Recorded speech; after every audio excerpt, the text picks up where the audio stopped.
3장 13절에서 17절을 함께 봉독하도록 하겠습니다.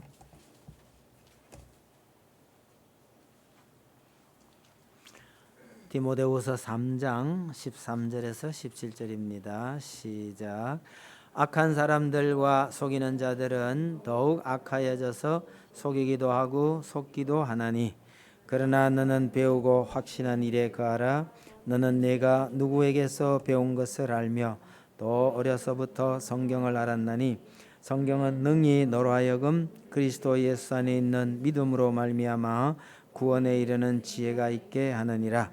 모든 성경은 하나님의 감동으로 된 것으로 교훈과 책망과 바르게 함과 의로 교육하기에 유익하니, 이는 하나님의 사람으로 온전하게 하며 모든 선한 일을 행할 능력을 갖추게 하려 함이라. 아멘. 성경을 오늘날 우리 개인이 소지하고 마음대로 읽고 배울 수 있게 된 것은 길고 긴 기독교 역사에서 본다면 이건 정말 최근의 일입니다. 옛날부터 그랬던 게 아닙니다. 모세가 하나님의 말씀을 받아서 이스라엘 백성들에게 전해 줬습니다. 그 이후 근 3,000년 정도 대부분의 사람들에게는 읽어주는 것이 성경을 배우는 유일한 방법이었습니다. 내가 마음대로 읽고 연구하고 이런 시절은 거의 없었다고 보면 됩니다. 그렇게 들어서 아는 하나님의 말씀을 또 다른 사람에게 기억을 더듬어 가며 가르치는 것이 성경을 전해주는 유일한 방법, 거의 유일한 방법이었다고 생각이 됩니다. 오늘 우리 곁에 성경책이 이렇게 놓여 있다는 것은 그 옛날 사람들이 볼 때는요, 이게 정말 기적 같은 일이에요. 옛날 사람 아니라도 오늘날 공산 치하에서 마음대로 성경을 읽을 수도 없고 소지할 수도 없는 이런 사람들이 볼 때에 오늘 우리가 마음껏 성경을 가지고 읽고 공부하고 할 수 있다는 것은 정말 꿈 같은 일입니다. 이런 어마어마한 행복을 누리게 된 것은 진짜 얼마 안 된 일입니다. 여러분, 우리가 마음대로 이렇게 성경을 읽을 수 있게 된 것이요, 우리나라에서만 보면 이거 100년이 채 안 된 일입니다. 오늘날 모든 사람들이 성경을 마음껏 읽을 수 있도록 이렇게 보급하는데 1등 공신은 루터입니다. 루터 이전에 교회에서는 성경이 전부 라틴어였어요. 예배도 라틴어로 드렸어요. 그러니까 라틴어를 모르는 일반 사람들은 들어도 무슨 말인지 모릅니다. 루터가요, 본격적으로 이걸 일반 대중이 알 수 있는 말로 번역을 해야 되겠다, 이렇게 해서 번역을 시작했는데 그게 벌써 한 500년 전쯤의 일입니다. 루터가 성경을 번역했던 그 당시에 성경 한 권의 값이 소 2마리 반값이었다고 해요. 물론 이것은 그 이전과 비교하면 굉장히 싸진 거예요. 그 이전에는요, 성경 전부를 두루마리, 양피지 이런 데다가 전부 베껴서 쓴 거거든요. 분량도 많고 부피도 많고 하나 베껴 쓰려면 시간도 엄청 걸리는 거죠. 값이요, 루터가 만들어 놓은 이 성경보다 10배, 20배 이상 비쌌을 겁니다. 그 소 2마리 반값이면 요즘 대충 잡아도 1,000만 원을 넘어갈 것 같아요. 그 비싼 성경이 지금은 몇만 원이면 구할 수 있잖아요. 마음만 먹으면. 경우에 따라서는 남아 돌기도 하는 이런 상황이 되어 있습니다만은, 성경 말씀이 그렇게 많아진 이 시대에는요, 진짜로 하나님의 말씀도 그렇게 풍성해졌을까, 이걸 생각해 볼 필요는 있습니다. 여러분, 성경을 접하기는 이렇게 쉬워졌지만 말씀을 아는 일은 그 옛날이나 지금이나 별반 다르지 않은 것 같아 보여요. 왜? 꾸준하게 읽거나 꾸준하게 성경을 공부하는 사람이 그리 많지 않기 때문입니다. 한국 교회가 짧은 시간 내에 이렇게 놀랍도록 성장한 배경에는 성경을 열심히 읽고 열심히 가르친 탓도 있습니다. 그러나 이게 벌써 옛날 이야기처럼 되어 버렸습니다.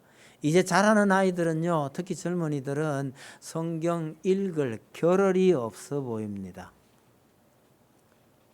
부지런히 읽는 분들이 더러 있기는 한데 읽기는 읽어도 무슨 뜻인지 그렇게 알려고 하지는 않는 것 같아요. 여러분, 읽기는 있는데 생각은 안 한다, 이런 말은 제가 가톨릭에 다니는 분한테 들었습니다. 제가 그 말 듣고 굉장히 놀랐는데요. 성경을 읽기는 읽는데요, 뭐 우리나라 가톨릭의 경우에 70년대 중반에 읽어도 좋다고 허락이 났으니까 이거 계산해 보세요. 40몇 년밖에 안 됐어요. 그 이전까지는 함부로 읽지도 않았어요. 그런데 읽어도 좋다. 그런데 생각은 안 한대요. 여러분, 이게 얼마나 웃기는 일인가를 한번 생각해 보세요.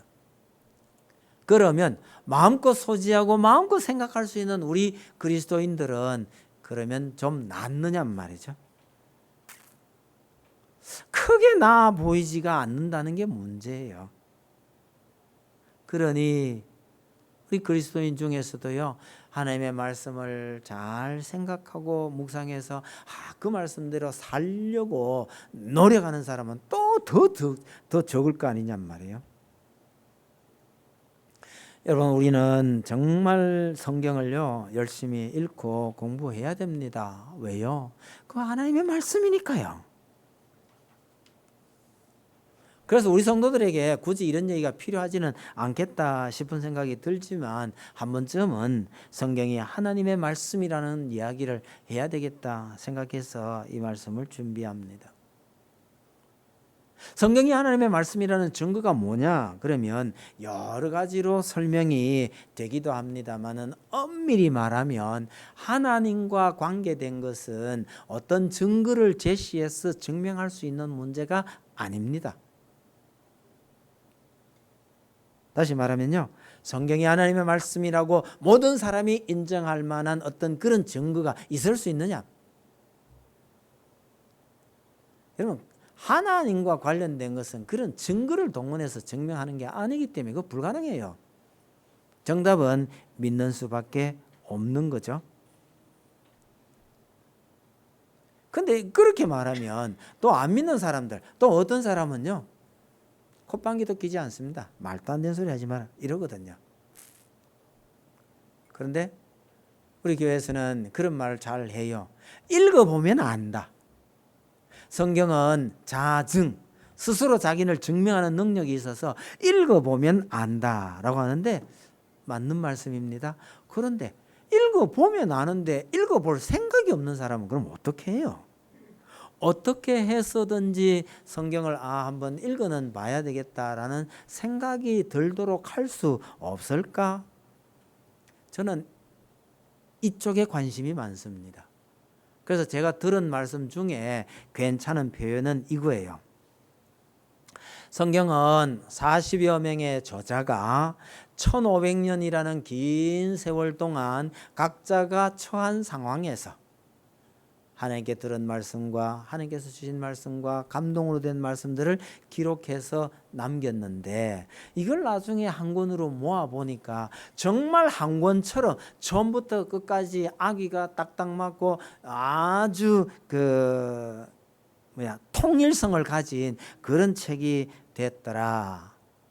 그것은 이 성경을 기록하게 한 저자가, 실질적 저자가 한 분이라는 뜻 아니냐, 그렇게 설명하는데요, 저 괜찮은 설명이라고 생각합니다. 정말 그러한지 한번 읽어볼 마음이 조금 들지는 않을까, 그렇게 생각이 들어요. 여러분, 그와 비슷한 그럼 한번 읽어는 봐야 되겠다라는 생각이 들 만한 얘기를 전 좀 해보고 싶습니다. 말하자면 성경의 윤곽이라도 볼 수 있는 그런 말씀을 한번 드리려 하는데, 어쩌면 제 생각에는 여러 번 주제를 좀 바꿔가면서 여러 번 하는 게 어떨까 생각은 하고 있습니다만 우리 교인들에게 뭐 그렇게 도움될 만한 얘기는 아닐 듯해서 일단 한번 말씀드려 보고 이런 생각이에요. 오늘 설교 제목이 하나님의 감동으로 기록된 성경입니다만은 거기에 만약에 부제를 하나 붙인다면요, 성경에는 위인이 없다, 이 말씀을 드리고 싶어요. 사람을 나타내기 위해서 쓴 사람에 관한 책은 사람을 위대하다고 말합니다. 그래서 우리가 알고 있는 어떤 위인전이라도요, 그 위인들의 이야기를 하면서 단점이나 약점은 별로 얘기하지 않습니다. 뭐 빼버리거나 감추어버리거나 미화합니다. 가능한 한 좋은 점만 부각시켜서 사람들로 하여금 본을 보게 하려는 의도죠. 그러나 성경은 위대한 믿음의 조상이라 할지라도 그들의 잘못을 가감 없이 그대로 다 기록을 했습니다. 위대한 조상들의 부끄럽고 창피한 이야기도 그대로 다 까발리다시피 기록을 해 놓았습니다. 왜 그랬을까요?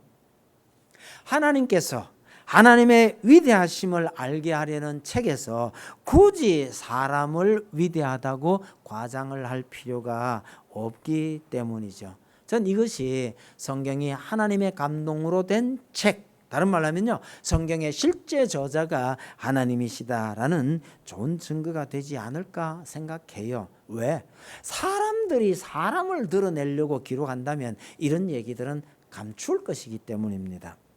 좀 더 구체적으로 본다면 이 위대한 선조들 중에서 믿음의 조상이라고 하는 아브라함과 이스라엘을 구원한 최고 지도자 모세, 그리고 하나님의 마음에 합한 자라는 평가를 받았던 다윗과 또 로마 가톨릭 교회에서 일대 교황이라고 칭송받는 수제자 베드로, 이 정도만 오늘 말씀드리려 합니다. 사실은요, 시간이 넉넉하다면 성경에 나와 있는 거의 모든 인물들이 다 그런 흠을 가지고 있습니다만은 적절한 시간 내에 한 이 네 분 정도만 살펴보는 게 좋겠다 생각이 됩니다. 조금 염려스럽습니다만은 오늘은 성경에 있는 이 위인들에 대해서 트집을 잡는 시간이 될 것 같습니다. 그러나 저의 본래 의도는 그 사람들을 깎아내리려는 것이 아니라 성경을 바라보는 새로운 시각, 이거 하나쯤은 가져야 되겠다, 이것이 제가 의도하는 바라는 사실을 미리 말씀드립니다. 아브라함에 대해서 생각해 봅시다. 여러분, 아브라함은 믿음의 조상이라고 불립니다.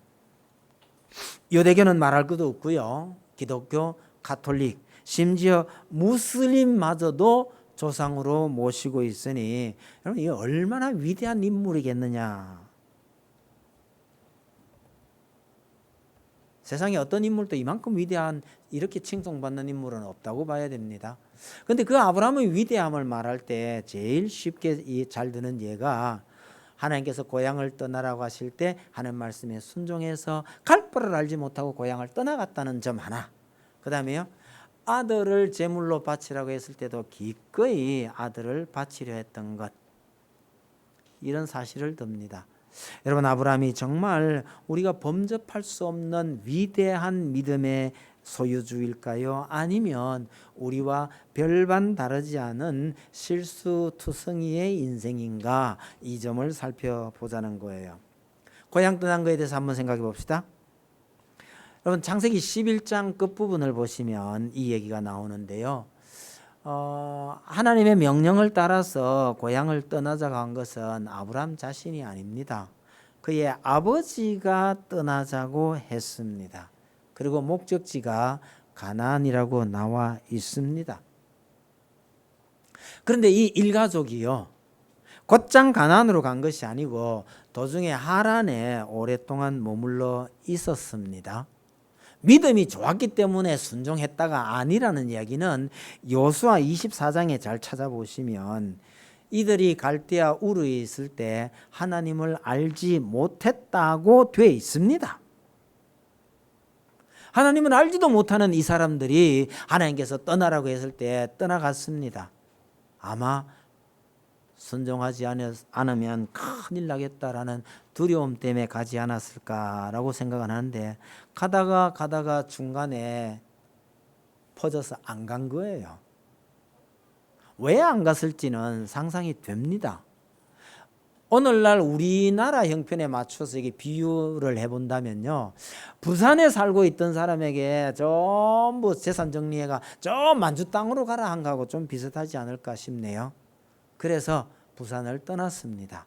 어디까지 갔느냐 그러니까 저 압록강변에 있는 신의주까지 올라갔습니다. 그런데 더 이상 안 간 거예요. 순종한 거예요? 순종 안 한 거예요? 이게 억지로 순종하는 척한 겁니다. 안 하다가는 죽을지도 모르니까 얘가 가긴 갔어요. 그런데 압록강변에서 왜 멎었느냐? 여러분, 거기서 그 강을 건너서 넘어가면요, 외국이에요.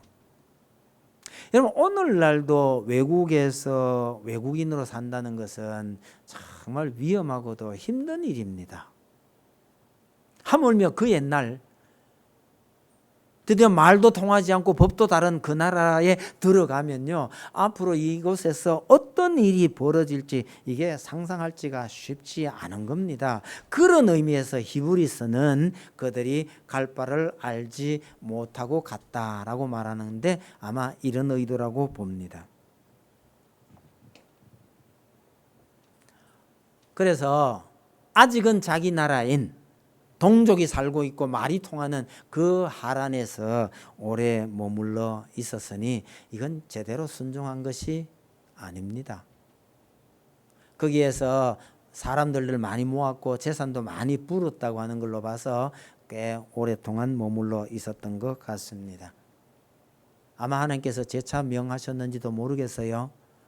거기 오랜 세월 머물러 있다가 드디어 가나안 땅으로 갑니다. 참 오랜 시간이 흐른 후에 가나안 땅에 왔지만 하나님께서 이들에게 나타나셔서 참 기뻐하시면서요, 아브라함아, 너와 내 후손에게 이 땅을 주겠노라. 그러니 너는 이 땅에 머물라. 그렇게 당부를 하셨거든요. 근데 한두 해 지나지 않아서 가뭄이 닥칩니다. 도저히 여기서 살지는 못하겠다. 그래서 다시 모든 가족들을 이끌고 애굽으로 가버렸습니다. 여러분, 오기도 늦게 왔지만 와서 이스라엘 곳에 있지 않고 지나가 버린 거요, 이거 불순종입니다.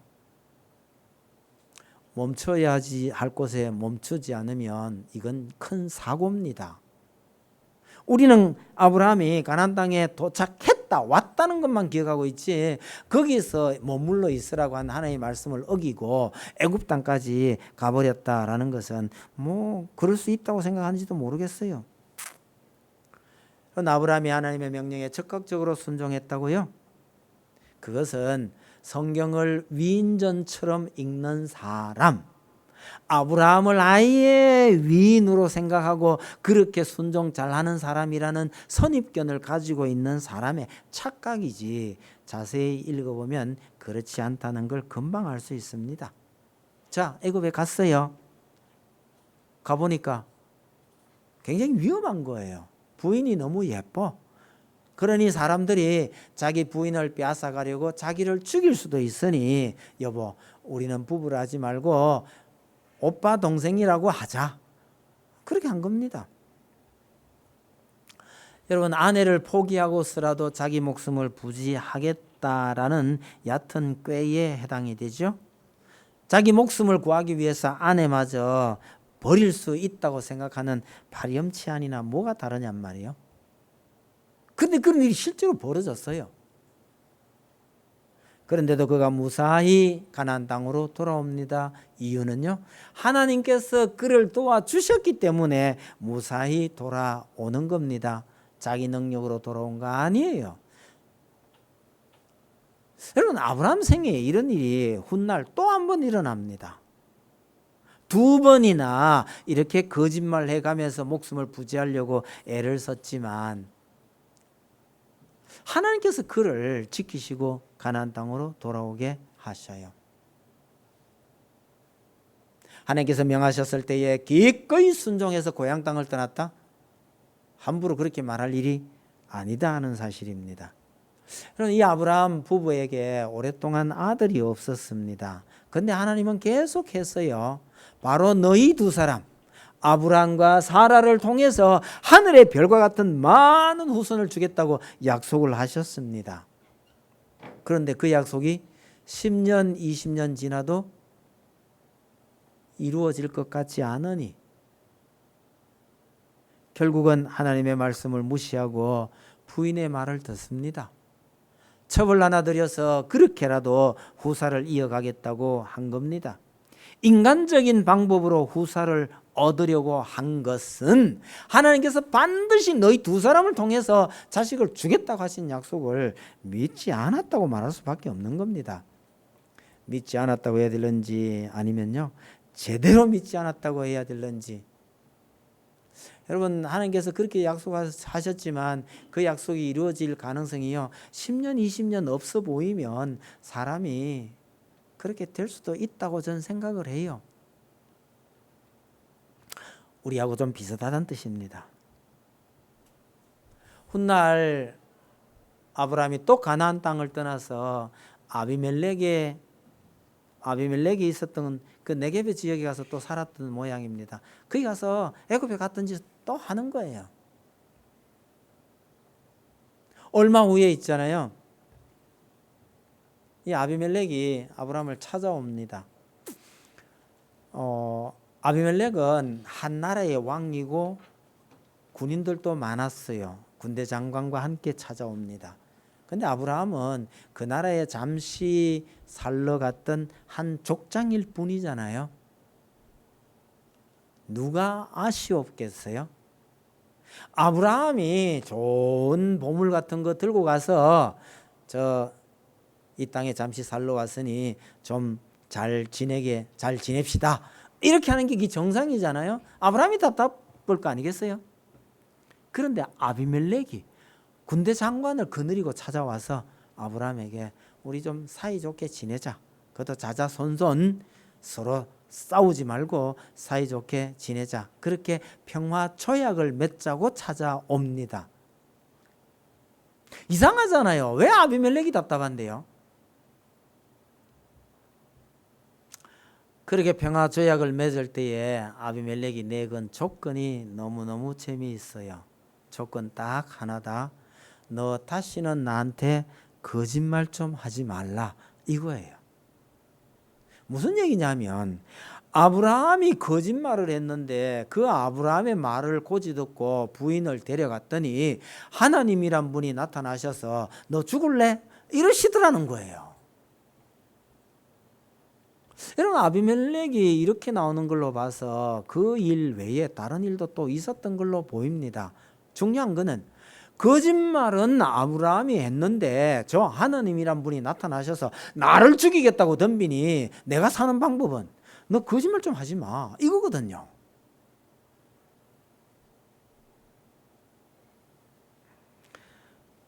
여러분 아브라함이 잘나서 믿음의 조상이 되는 게 아니고요. 하나님께서 이유 없이 아브라함을 사랑하셨기 때문에 아브라함이 믿음의 조상이 되는 겁니다. 많은 얘기가 있습니다만 생략하고요. 그 아들 바친 사건 이것도 한번 살펴봅시다. 여러분 그 아들을 바치라고 하는데 그 함부로 바칠 수 있느냐? 이거 정말 대단한 순종인 거 틀림없습니다. 그러나 우리가 잊지 않아야 할 것은 아브라함의 생애 중에서 이게 마지막 사건이라는 거예요. 만약에 아브라함의 생애 초기에 이런 명령에 순종했더라면요, 이건 어쩌면 아브라함의 믿음이 참 좋았었기 때문이다 라고 말할 수도 있을 겁니다. 그러나 이건 마지막 사건이에요. 공식적인 마지막 사건. 그건 무슨 얘기냐면 처음에 고향을 떠나라 할 때 어쩔 수 없이 떠났습니다. 억지로 순종했습니다. 그런데 그 하나님의 손에 끌려서 평생을 지내다 보니 아브라함이요 이제 확실히 하나 알게 된 건 있어요.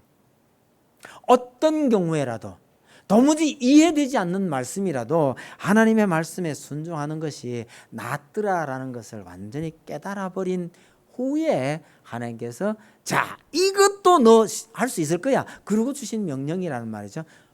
단순히 시험이었습니다. 진짜 볼 의도가 아니었다는 거 우리가 잘 알잖아요. 그러니 결국은 아브라함이 이런 명령에도 하나님께 기꺼이 순종한 것은 하나님께서 그렇게 만들어 오셨다는 뜻입니다. 마치 학생들을요 3년 4년 동안 열심히 가르쳐서 실력이 다 갖추어진 후에 졸업시험을 치고 졸업시키는 거하고 비슷하다는 생각이 들어요. 여러분, 아브라함이 위대한 믿음의 조상이 된 것은 아브라함의 믿음이 좋았어가 아니라 하나님께서 그를 그렇게 만들어 가셨다라는 게 성경의 이야기입니다. 모세에 대해서 말씀드립니다. 여러분, 신약 성경에서 모세는 율법과 동일한 의미로 쓰입니다.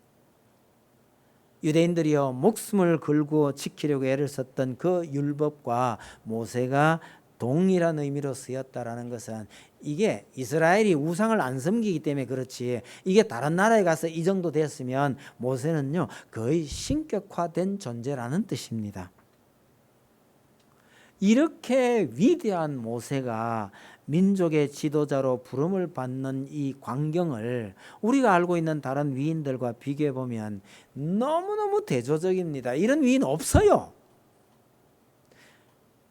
썩 좋은 예는 아닙니다만은 여러분, 계백 장군이 출전할 때요, 그 장면, 오늘날의 시각으로서 잘했냐 못했냐 막 이런 건 접어놓고 어쨌건 마지막 결전을 위해서 나서는 그 장면이 얼마나 엄숙하고 비장하고 당당하냐는 말이에요.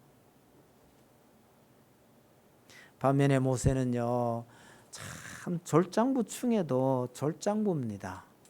하나님께서 모세를 불러서 네가 가서 내 백성을 인도해라 이랬더니 모세가요, 내가 누군데 그런 걸 합니까? 아니 제가 뭔데요? 세게 말 못했을 겁니다. 하나님께서 계속해서 얘기하시니까 핑계가 참 많아요. 백성들이 내 말을 안 들을 건데요, 저 말을 잘 못해서 안 되는데요. 하나님께서 증거도 보여주시고 능력도 주시고 야단도 치시고 그러는데도 불구하고 모세는 계속해서 변명을 대면서 못하겠다고 할 때 기어코 하나님께서 노를 바라사 이렇게 되어 있습니다. 하나님께서 화를 몹시 내셨더니 모세가 쫓겨가다시피 순종을 하게 됩니다. 그런데 애굽에 가서 해보니까 잘 안 되잖아요. 다시 하나님께 돌아옵니다. 백성들도 말을 안 듣는데 바로가 내 말을 듣겠습니까? 못합니다. 그리고 제가 그 전에 안 된다고 그랬잖아요. 이랬다가 또 쫓겨나갑니다. 여러분, 민족의 지도자 중에 이런 지도자 얘기 보신 적 있으세요? 한번 찾아보세요. 전 지금까지 본 적이 한 번도 없고 들은 적도 없습니다. 모세가 얼마나 자신이 없었으면 하나님께서 자기를 부르셔서 민족의 지도자로 삼으셨습니다 라는 말을 자기 장인에게 안 합니다. 애굽에 가야 되잖아요. 그 장인에게 뭐라고 하고 떠나는지 아세요? 제가 애굽을 떠난 지 40년이 됐으니 내 형제들이 살아있는지 궁금해서 한번 가봐야 되겠습니다 이래요. 그래서 장인들이 다녀오라고 그러죠. 바로에게 갑니다. 바로에게 하나님의 말씀을 그대로 전해야 해요. 하나님의 말씀을 전한다면 뭐라고 해야 되죠? 우리 백성 보내주시오. 우리를 보내지 않으면 하나님께서 당신과 이 나라를 치실 것입니다. 이래야 되거든요. 하나님께서 그렇게 말씀하셨어요. 그런데 모세는 뭐라고 그런지 아세요? 우리를 사흘 길만 가서 우리 하나님을 섬기게 해주세요. 그렇지 않으면 하나님께서 우리를 치실까 두려워서 그렇습니다. 보내주시오. 이러고 있는 거예요. 야, 전쟁하러 나갈 때 아니면 적과 싸우러 나갈 때 소위 그 장수들의 그 출사표 하는 말 있잖아요. 이 명문이 많습니다. 얼마나 당당하게 싸우러 나가는지 몰라요. 만약에 싸우러 갔다가 지게 되면 제가 목숨을 내놓겠습니다. 뭐 이 정도는 기본이에요.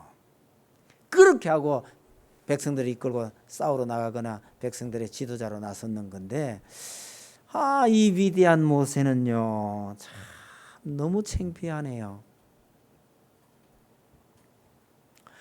여러분, 출애굽기는 어떤 면에서는 참 어설픈 지도자와 형편없는 백성을 하나님께서 위대한 선지자로 만드셨고 위대한 민족으로 만드셨다라는 이야기입니다. 다윗으로 갑니다. 하나님께서 다윗을 만나니 내 마음에 합한 자, 그렇게 말했습니다. 여러분, 다윗만큼 처음부터 완벽하게 행함이 따르는 믿음을 보여준 사람은 거의 없습니다. 자라난 아이들에게 다윗 얘기를 많이 하면, 야, 나도 그런 믿음의 용사가 되겠다, 이런 경우가 있는지는 잘 모르겠습니다만 있을 수는 있지 않겠냐 싶긴 한데, 제가 아는 대부분의 경우는요, 다윗의 얘기를 들으면 기가 죽어요. 그가 골리앗과 싸울 때 이야기를 아이들에게 참 많이 하는데,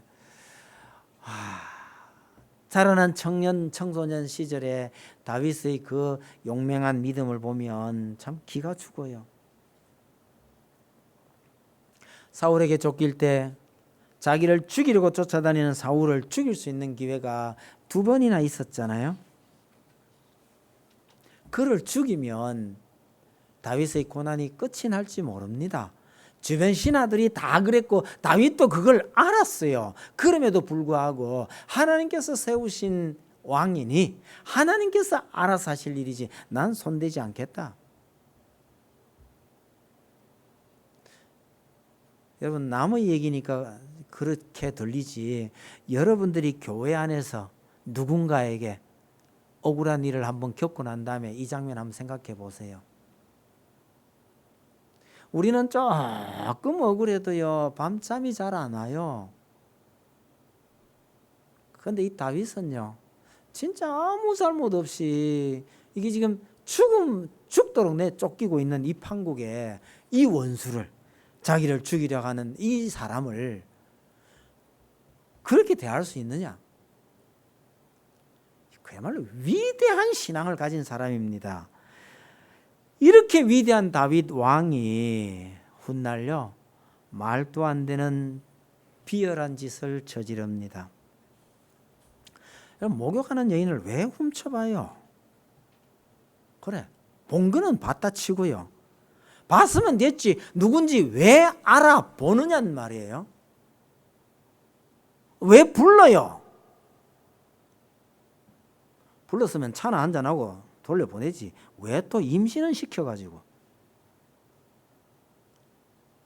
여러분, 임신시킨 것을 들키지 않으려고요, 저 전쟁터에 나가 있는 그 여인의 남편을 불러요. 집에서 쉬고 가라고요. 요 잔꾀를 부렸는데 또 희한하게 이게 안 통했어요. 방법은요, 그 남편 충성스러운 신하를 죽이고 말았습니다. 그래 놓고 그 여인과 다시 결혼을 했습니다.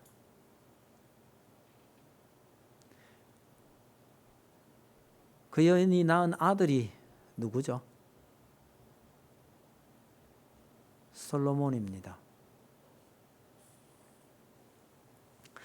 근데 이 감추기는 어렵다 하더라도 그러면 얘기를 좀 대충 써놓지 그걸 미주알 고주알 이렇게 자세히 다 기록을 했느냐는 말이죠. 근데 감추기보다는요, 오히려 이 얘기를 드러내려고 더 애를 쓰는 듯 합니다.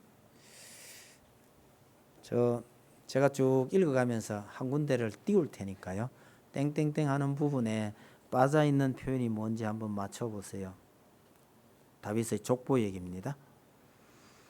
오벳은 이새를 낳고 이새는 다윗 왕을 낳으니라. 다윗은 땡땡땡. 솔로몬은 르호보암을 낳고 르호보암은 아비야를 낳고 아비야는 아사를 낳고. 그래서 쭉 이어져 갑니다. 여러분 땡땡땡에 들어갈 말이 뭐죠?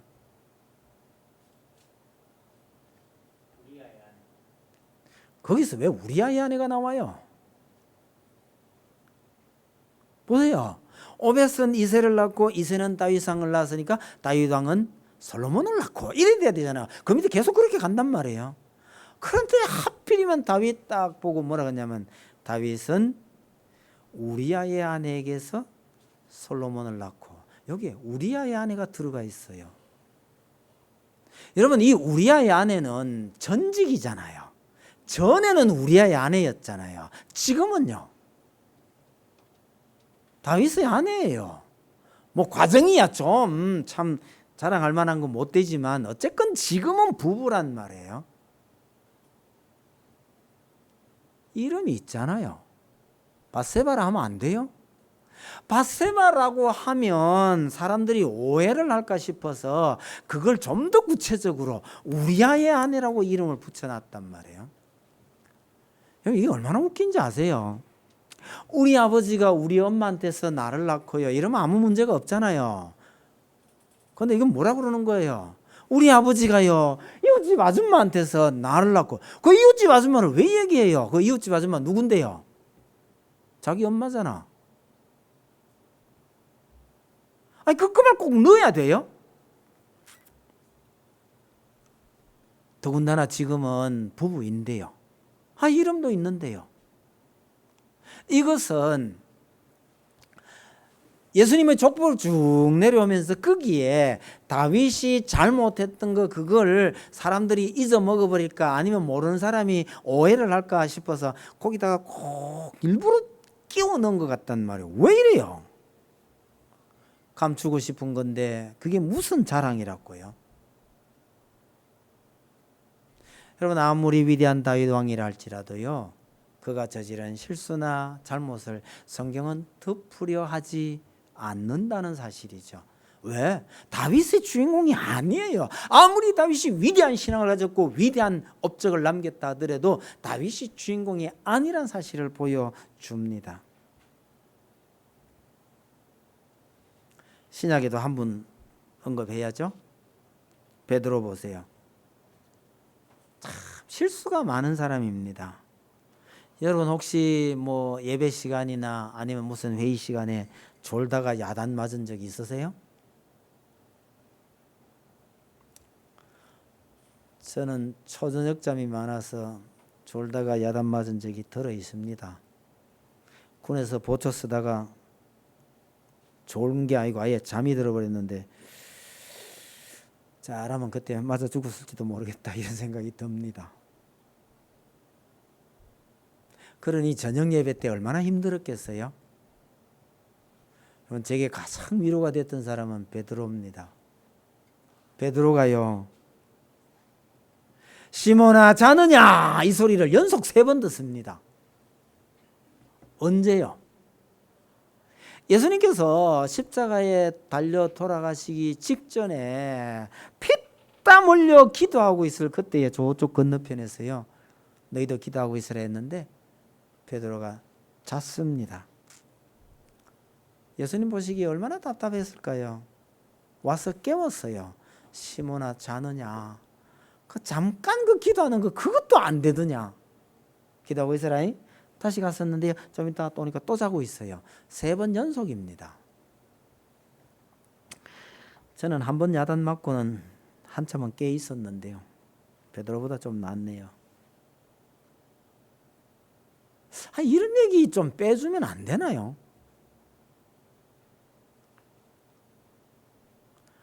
예수님이 잡혀가시고 난 다음에 그래도 양심이 쩔렸는지 도망갔다가 아마 돌아왔지 싶어요.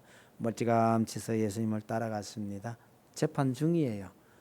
사람들이 많이 몰려있는 가운데 거기서 얼쩡얼쩡거리고 있었는데요 조그만 계집아이 하나가 와가 당신도 같은 패잖아. 거기서 베드로가 나 예수 내 저 사람 모른다. 또 누가 그러니까요, 맹세하고 모른다 했다가 세 번째는요, 저주 맹세 모른다, 이렇게 예수님을 부인합니다. 여러분, 이 복음서가 쓰여질 그 시절에 베드로는요, 교회의 수장으로 거의 신처럼 떠받들어졌던 그 시대에 이게 기록이 됐습니다. 모든 성도들이 존경하기 이를 데 없는 그분들의 이야기를 기록을 하면서 양아들이나 마찬가지인 마가가 그 부분은 좀 빼주거나 살짝 언급하거나 이러면 안 됐을까요? 아니 그렇게 하지 아니하고 이게 참 애들 말로 쪽팔리도록 그냥 쌍세하게 그냥 기억을 해야 되느냐 그 말입니다.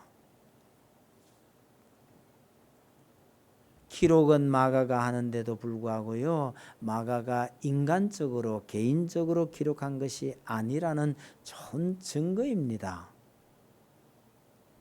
그 얘기를 기록하는 와중에 마가는요, 예수님의 제자 중에 그날 밤에 안 잡히려고요, 벗은 몸으로 도망친 제자가 있었다고 또 한 문장 남겨놨습니다. 여러분, 이 마가복음을 읽는 사람이 나중에 마가에게 묻지 않았을까요? 선생님, 이때 벗은 몸으로 도망친 사람이 누구인가요? 물을 가능성, 전 아주 높다고 생각해요. 제가 어릴 때 이걸 읽으면서요, 제 짐작에 이건 본인이다, 남의 얘기를 기억한 게 아니고 본인 얘기일 거라 전 그리 생각을 했습니다. 나중에 이제 이런 주석이나 신학 서적들을 좀 보게 되니까 대부분의 신학자들이 마가라고 의견 일치를 받더라고요. 본인 얘기예요. 그거 왜 써놔요? 빼버리지. 여러분, 성경을 기록한 사람들이 자신의 체면이나 자신의 의지나 자신의 뜻보다는 하나님의 의도에 따라서 자기가 빼고 싶은 얘기도 함부로 빼지 못했다고 전 봅니다. 이런 얘기들 총종합해서 전 한마디로요, 성경에는 우리가 알고 있는 그런 위인은 없다. 뭐가 있어요? 하나님께서 만드신 위인들이 있는 거예요. 그러니 성경의 주인공은 하나님이십니다. 여러분, 하나님께서 쓰신 성경은 결코 사람이 위대하다고 말하지 않습니다. 왜? 위대한 사람을 보여주려고 기록한 것이 아니라 하나님께서 하나님 자신을 보여주려고 쓰셨기 때문입니다. 그래서 우리는 아브라함을 읽어도 그 속에서 하나님을 읽어야 하지 아브라함을 읽는 게 아닙니다. 바울을 읽어도 그 속에서 하나님을 읽어야 성경을 제대로 읽는 셈이죠. 왜? 성경은 하나님께서 자신을 알리기 위해서 쓰신 책이기 때문입니다. 그런 맥락에서 아브라함이나 다윗이나 바울이 얼마나 위대한 신앙이었느냐라고 자꾸 강조하는 것은 이 성경을 바르게 이해한 것이 아니라고 생각합니다. 때로는 정말 위대하다고 말할 수밖에 없는 사람도 있기는 합니다. 극히 드물어요. 특별한 인물을 띠고 등장한 사람이지 일반적인 경우가 아니라고 말합니다. 전 예를 들자면 대표적인 케이스가 딱 한 사람이에요. 다니엘입니다. 오늘 주일학교 설교 제목에 흠도 티도 없는 다니엘이라고 그랬죠. 우리 한국에서 흔히 쓰는 표현을 빌린다면요, 털어서 먼지 안 나는 유일한 사람 다니엘입니다. 정말 특별한 경우예요. 일반적인 얘기가 아니란 뜻입니다. 위대할 것 없는 사람을 위대한 인물로 만들어 가신 하나님의 이야기가 바로 성경입니다. 위인전은 사람이 만든 위인을 우리에게 보여줍니다. 성경은요, 성경에도 위대한 인물들이 나와요. 이건 전부 하나님께서 만들어 가신 위인입니다. 그래서 성경은 하나님에 의한, 하나님을 위한 하나님의 이야기입니다. 이런 하나님의 손에 잡혀서 여러분 위대한 인생을 살게 되시기를 바랍니다. 그러려면 열심히 읽고 부지런히 공부하면서 하나님과의 교제의 끈을 절대로 놓치지 마시길 바랍니다. 이런 기회에 제가 당부를 하나 드리고 싶어요. 서울에서 내려갈 때 가지 말라고 만류하는 분들이 참 많았고요. 그 중에 우리 담임 목사님이 늘 당부했는 게 그거예요. 목사님, 여기서 많은 사람을 가르치는 것과 대구에 가서 몇몇 사람을 가르치는 것을 하나님 나라의 관점에서 보면 어느 쪽이 유익하겠습니까? 제가 그렇게 답변했습니다. 당연히 많은 사람에게 말씀 가르치는 것이 낫겠죠. 그런데 예수님께서 왜 99마리 양을 놔두고 한 마리를 찾으러 나가셨을까요? 자꾸 그 생각 때문에 내가 내려가야 될 듯합니다. 그래서 대구 왔어요. 전 그냥 한 마리 쫓아다니고 있는 중입니다. 공부하자 하는데 참 열심을 잘 안 내요. 제가 위로는요, 우리 교인들이 말씀을 잘 알고 계시니까 막 괜찮다 이렇게 위로를 하지만, 그래도 집 나간 한 마리 때문에 한 사람이라도 붙들고 열심히 해야 되지 않느냐, 제가 그렇게 마음을 다잡습니다. 그러면서 한편으로는 좀 힘이 빠질 때도 분명히 있어요. 그래서 그런 얘기 제가 거의 안 하는데 마침 이런 말씀 드리면서 당부를 드립니다. 어떻게든지 시간을 만들고 쪼개서라도 읽고 공부하고 그렇게 해서 하나님과 교제하는 시간들을 더 많이 만들어 가시길 바랍니다. 그래야 우리 아이들도 닮아와요. 한국 교회에 진짜 희한한 것도 희한한 현상이 뭐냐 그러니까요. 성경 공부 열심히 합시다 하고 외치는 사람들이 주로 이단이에요. 그러니 정작 정통 교회가요, 함부로 공부하러 다니지 말라라고 하는 거예요. 그러면 교회 안에서 열심히 해야 될 거 아니겠어요? 근데 교회 안에서도 그 열심히 안 해요. 나 이거 어쩌자고 이러는지 참 이상하게 되는데요. 여하튼 성경 공부합시다 하고 열심히 하면 이단이 아닌가를 먼저 살펴야 되는 이 희한한 세상에 우리가 좀 더 말씀에 이게 정말 하나님의 말씀이라고 우리가 확신한다면 좀 더 열심을 내야 될 것 같다. 그러고요, 아이고만 목사님한테 안 배워도 제가 충분합니다 이런 생각이 혹 드시면 그것도 저 환영합니다. 그런 분들은 어떻게든지 기회를 내서 말씀을 가르치는 기회를 만드시기 바랍니다. 해야 돼요. 여하튼 이 하나님의 말씀으로 인해서 참 복된 여러분들이 다 되시기를 바랍니다. 찬송